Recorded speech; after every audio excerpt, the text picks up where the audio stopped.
Welcome to mourning, where we serve you with authentic news, stories, documentaries, updates, and Martin-style insights on our society and the larger world. And more importantly, about places that fall under the radar of the mainstream media machinery. We invite you to embark on this exciting journey of enlightenment with us. Mourning, your vehicle of enlightenment.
We begin with major developments from Vatican City as the whole world pray for the repose of his soul. We are all aware that PopeFrancis, beloved by millions and the first Pope from Latin America, has passed away at the age of 88. His death marks the end of a historic papacy that champions humility, inclusivity, and justice for the marginalized. Mourning brings us more. It was just after 7:30 in the morning on Easter Monday when the Vatican announced the peaceful passing of Pope Francis. The Holy Father had been battling multiple health complications, and while his death was not exempted, it comes as a profound loss to the 1.3 billion member Catholic Church. Francis born Jorge Mario Bergoglio in Buenos Aires, Argentina, made history in 2013 when he became the first non-European pope in a millennium. Known for his modesty and forward-thinking theology, he often churned papal luxuries, choosing to live on a guest house instead of the apostolic palace. And his final public appearance came just a day before his death, waving into the crowd from his balcony during Easter Sunday Mass. Many now see it as his parting gift to the faithful. The Pope's body currently lies on state at St. Peter's Basilica, where thousands are paying their final respects. A state funeral will be held on this Saturday, attended by dignitaries from around the world. According to his wishes, Pope Francis will be laid to rest at the Basilica of St. Mary Major, his favorite place of prayer. The church has now entered the sede vacante period, and a conclave of cardinals is expected to convene in early May to elect a successor. The question on many minds now is, will the next pope continue Pope Francis' reformist path, or will the church take a more conservative turn? As tributes pour in from across the globe, it is clear Francis was more than a pope. He was a global moral compass, a voice for the voiceless, and to many, a living saint. It was just after 7:30 in the morning on Easter Monday when the Vatican announced the peaceful passing of Pope Francis. As tributes pours in from across the globe, it is clear Francis was more than a pope. He was a global moral compass, a voice for the voiceless and too many, a living saint. Pope Francis, 266th pontiff of the Roman Catholic Church and its first Latin American leader, passed away peacefully in the early hours of Easter Monday, April 21, 2025. At the age of 88, his death came after a period of decline in health,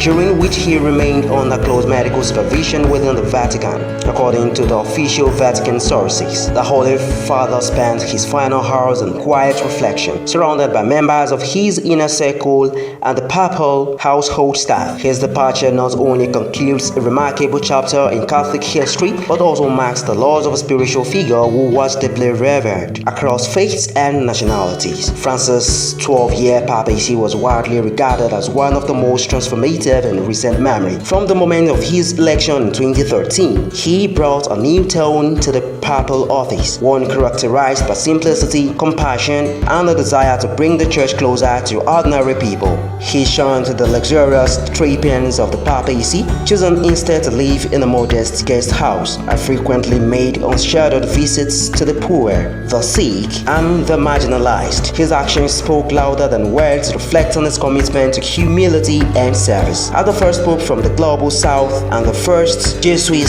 to ascend the papacy, Pope Francis shut out with him the experiences of a continent often overlooked by Western religious leadership. His Latin American roots infused his worldview with a deep sensitivity to poverty, injustice, and the human dignity of the oppressed. These values were consistently reflected in his teachings, his public addresses, and his global diplomatic efforts. Known for his warm demeanor, inclusive theology, and bold stance on controversial issues, Pope Francis became a symbol of hope and renewal for millions both within and beyond the Catholic fold. He challenged the Church to embrace modern realities without compromising its core mission of love and mercy. Whether addressing the climate crisis, urging compassion for migrants, or calling for internal church reform, his leadership consistently placed the gospel of service above tradition for tradition's sake. His passing has left a profound and emotional void in the hearts of Catholics and admirers around the world.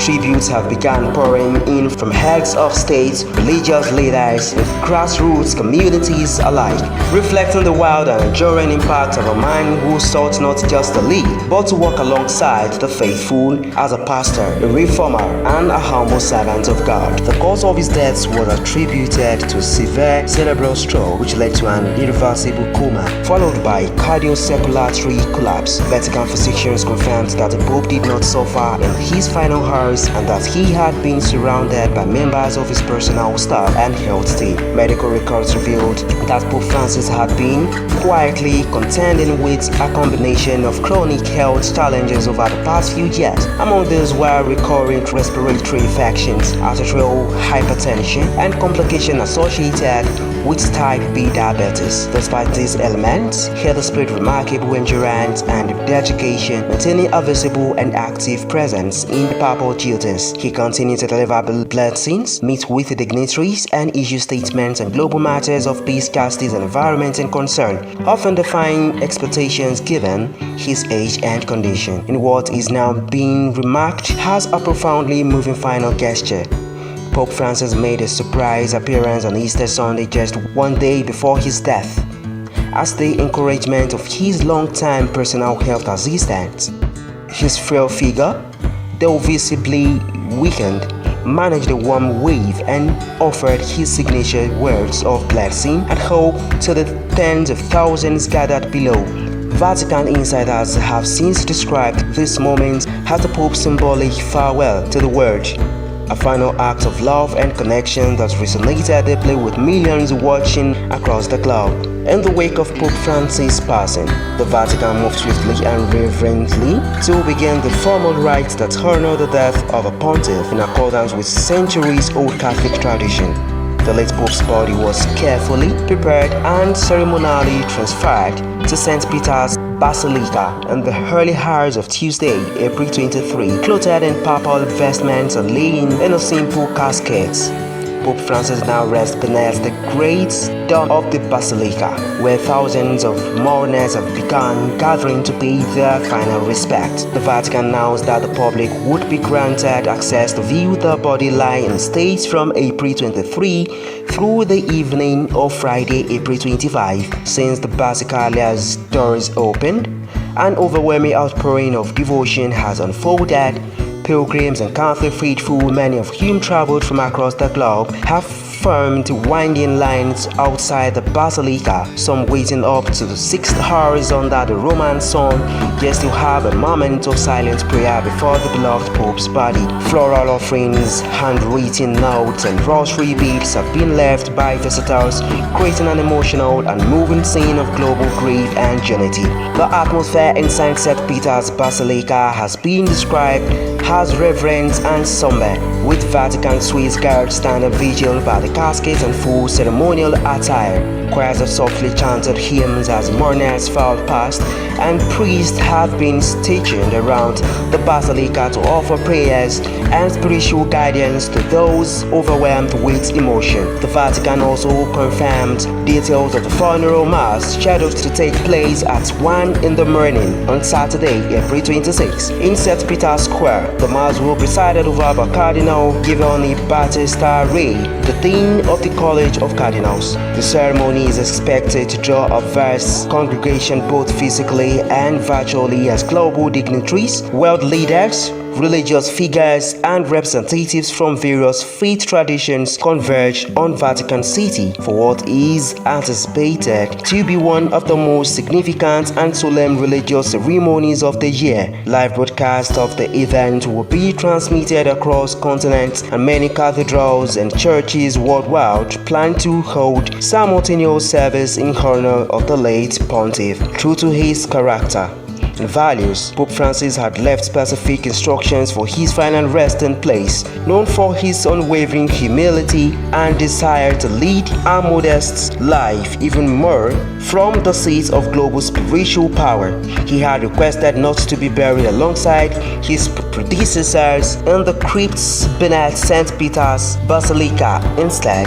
he chose the Basilica of St. Mary, Major, one of Rome's oldest and most venerated Marian churches, as his final resting place. The location holds deep personal significance for him, as he often visited the Basilica before and after every papal journey to pray before the icon of the Virgin Mary, Salus Populi Romani, protectress of the Roman people. It was a site of pilgrimage and private reflection throughout his papacy and his time as Archbishop of Buenos Aires.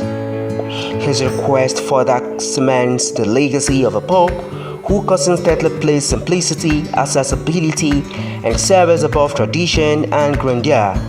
In death as in life, Pope Francis remains a symbol of humility, compassion, and enduring faith. Pope Francis' papacy stands as a defining chapter in the history of the Catholic Church, marked by both reforms, compassionate leadership, and an unwavering commitment to humanity's marginalized. From the very beginning, Pope Francis signaled a transformative direction for the Church. His choice of the name Francis, inspired by Saint Francis of Assisi, the patron saint of the poor and a champion of simplicity and peace, was itself a theological and symbolic statement. In doing so, he set the tone for a papacy centered on humility. Unlike many of his predecessors, Pope Francis was not drawn to the grandeur of papal power. Instead, sought to reflect the heart of the gospel, compassion, justice, and love for at least the least among us. A hallmark of his pontificate was his relentless focus on mercy and inclusion.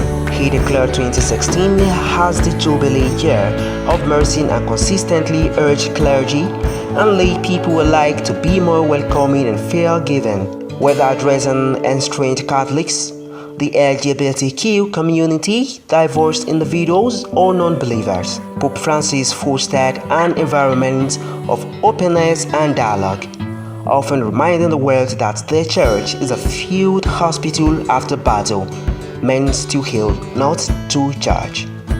On social and economic justice, Francis was a tireless voice. He condemned the economy of exclusion and the idolatry of money, frequently criticizing systems that perpetuate inequality. His encyclical Laudato Si 2015 remains one of the most influential religious documents on climate change, framing environmental protection as a moral imperative. It sparked global conversations about ecological responsibility, positioning the Catholic Church as an active participant in sustainability and climate advocacy. Pope Francis was also one of the few religious leaders to strongly champion the rights of migrants and refugees in an era marked by growing nationalism and border restrictions. He made symbolic visits to migrant camps, watched the fate of asylum seekers during Holy Week, and urged nations to approach migration with compassion rather than fear. Pope Francis was also one of the few religious leaders to strongly champion the rights of migrants and refugees in an era marked by growing nationalism and border restrictions. He made symbolic visits to migrant camps, watched the fate of asylum seekers during Holy Week, and urged nations to approach migration with compassion rather than fear. One of his most controversial yet historical moves was his endorsement of same-sex civil unions, which broke with long-held Vatican rhetoric. While upholding traditional Catholic doctrines, he expressed a clear distinction between civil rights and religious sacraments, stating that LGBTQ individuals deserve legal protection and a family. The statement drew applause from progressive circles and backlash from conservative groups, but it underscored his broader mission to humanize the Church's posture toward those previously marginalized. Internally, Pope Francis attempted to reform the Vatican bureaucracy, promote transparency in financial dealings, and root out corruption.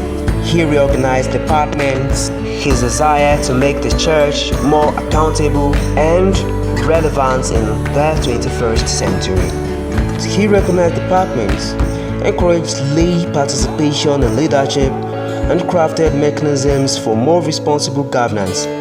These administrative changes, though at times resisted, reflected his desire to make the Church more accountable and relevant in the 21st century. Perhaps the most painful and enduring challenge of his papacy was the global clerical sexual abuse crisis. While critics argued that more needed to be done, Francis took significant steps to confront the scandal. He met with abuse survivors, established new reporting frameworks, and defrocked high-profile clerics. He often acknowledged the Church's failures in this regard, seeking not only justice but institutional reform. In his personal chances and public demeanor, Pope Francis broke the mold. He opted to live in the Casa Santa Marta guest house instead of luxurious apostolic palace, dined with employees, and frequently phoned ordinary people who wrote him letters. He traveled extensively, emphasizing the Church's global nature and speaking to people in war-torn, impoverished, and disaster-stricken regions. While Pope Francis was admired for his compassion, humility, and progressive voice, he was not without opposition. Traditionalist factions within the Church criticized him for allegedly blurring doctrinal lines and moving too far from orthodoxy. Yet even amid internal debate, his broader legacy remains one of the bridge-building, healing, and reinvigorating the Church's social mission. In death, as in life, Pope Francis leaves behind a profoundly changed Church, one more engaged with the realities of modern society, more reflective of its global congregation, and more willing to wrestle with difficult questions of faith, justice, and mercy. His papacy opened the doors for a future where compassion is central to doctrine and where the Church speaks not from a pedestal but from among the people. What happens next? With the passing of Pope Francis, the Roman Catholic Church has formally entered a significant and solemn interregnum known as sede, vacante, or the vacant seat. This period begins the moment a pope dies and ends upon the re-election of his successor. During sede, vacante, the supreme authority of the pope is suspended and governance of the church is entrusted to the College of Cardinals under the temporary leadership of the Camerengo, a Cardinal Kevin Farrell, appointed by Pope Francis in 2022. Cardinal Farrell now assumes the vital role of managing the Vatican's affairs in the absence of the Pope. His duties include verifying the Pope's death, decorating the papal apartments, overseeing funeral preparations, and ensuring the church continues to function administratively. So, preparation, not we. Traditionally, the papal ring, the fisherman's ring, is ceremonially destroyed to signify the end of the deceased pope's authority and to prevent its misuse during the transition. The seal of the pope is also defaced as the face as a formal end to his rule.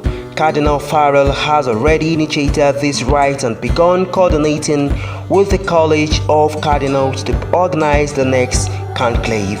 The church has also commenced in Navidad, a 9-day mourning period marked by daily masses, eulogies, and remembrance services held in St. Peter's Basilica and throughout dioceses around the world. The Nov Dies is not only a time of mourning but also a spiritual preparation for the conclave that will elect the next pope. It serves to unite the global Catholic community in prayer and reflection, acknowledging the magnitude of leadership loss while looking forward to renewal. According to Vatican insiders, the dates for the conclave is likely to be set between May 6 and May 12, 2025. During the conclave, all cardinals under the age of 80, currently estimated as 123, will be locked inside the Sistine Chapel, where they will deliberate, pray, and vote in strict secrecy. The process continues until a 2/3 majority is reached in favor of a candidate. The ballots are burned after each round of voting, producing black smoke to signal an inclusive vote and white smoke to announce that a new pope has been chosen. Speculation is already mounting around the identity and ideological orientation of the next pontiff. Analysts are watching to see whether the College of Cardinals will elect a pope who continues Pope Francis's progressive legacy, emphasizing inclusion, humility, and social justice, or choose a more conservative leader to restore traditionalist values. The death of Pope Francis has prompted an outpouring of grief, remembrance, and reflection across continents, faiths, and cultures. As news of his passing spread, churches from Buenos Aires to Baghdad rang the bells in mourning, while social media platforms flooded with tributes, prayers, and images of the beloved pontiff whose impact transcended religious boundaries. U.S. President Kamala Harris hailed the Pope as a beacon of hope and peace in the troubled world, emphasizing his commitment to diplomacy, climate advocacy, and human dignity. French President Emmanuel Macron praised Francis as a conscience of our age, while UN Secretary General Antonio Guterres described him as a tireless advocate for the planet and the poor. Religious leaders across denominations and faiths also joined in honoring his legacy. The Archbishop of Canterbury, Justin Welby, called him a servant leader who embodied compassion and courage. The Dalai Lama expressed deep sadness, saying Pope Francis was a man of deep spiritual insight and genuine concern for humanity, often covered in our shared values of peace and universal responsibility. In communities far removed from the grandeur of the Vatican, the loss of Pope Francis is being felt with palpable sorrow. In Gaza, a place long afflicted by conflicts, local Christians gathered in candlelit vigils, recounting how the Pope personally called them during times of violence. In the favelas of Brazil, slums in Manina, and rural villages and suburbs around Africa, people remembered a Pope who had worked among them, not in riches but in empathy. Catholic schools held special assemblies and spontaneous memorials sprang up in city squares and church courtyards, filled with flowers, handwritten messages, and portraits of Pope Francis with his ever-present gentle smile. The global nature of the mourning reflects the universality of Pope Francis' mission. His reach extended beyond the church into the realms of politics, diplomacy, and grassroots activism. He was not only a spiritual leader but a global moral compass in turbulent times. As the church prepares for their conclave and Catholics pray for guidance and chosen a new shepherd, the word pauses to honor the life of a man who sought not only to lead but to serve, radically, compassionately, and without borders. As arrangements continue for the funeral of Pope Francis and preparations are made for the ensuing conclave, the global Catholic community reflects on the close of a significant chapter in the church's modern history. His passing marks not only the end of a papal reign but also a moment of transition, prompting discussions on the direction the church may take in the years ahead. Throughout his tenure, Pope Francis brought attention to a broad range of global and ecclesiastical issues, and his leadership style prompted both meditations and debate. With his death, focus now shifts to the College of Cardinals, who will soon gather in conclave to elect the next pope. The outcome of his decision will likely shape the church's priorities and apt next leader, a decision that, as always, carries significant religious and international implications. In the meantime, people across various regions and traditions have joined in mourning and remembrance. Memorial services, tributes, and reflections continue to take place, offering individuals and communities an opportunity to honor the late pontiff's contributions to the church and broader global community. And while the Catholic Church begins the solemn process of selecting its next leader, the world mourns a man who redefined what it means to lead with faith, compassion, and courage. As the period of mourning continues, attention turns to the conclave and the selection of the church.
Thanks for watching us today and for joining us on our journey of enlightenment. Mourning, your vehicle of enlightenment.